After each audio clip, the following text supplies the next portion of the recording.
سقراط کی درسگاہ کا ایک اصول ہوا کرتا تھا اور وہ تھا برداشت۔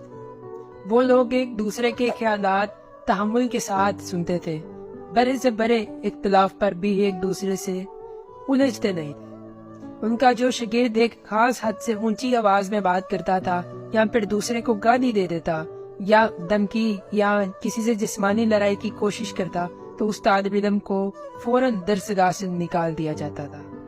سقراط کا کہنا تھا کہ برداشت سوسائٹی کی روح ہوتی ہے۔ سوسائٹی میں جب برداشت کم ہو جاتی ہے تو مکالمہ کم ہو جاتا ہے، اور جب مکالمہ کم ہو جاتا ہے تو معاشرے میں وحشت بڑھ جاتی ہے۔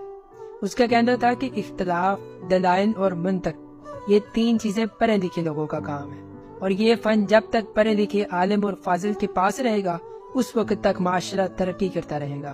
لیکن جب یہ تین چیزیں، اختلاف اور دلائل، جاہل لوگوں کے ہاتھ میں آ جائیں گی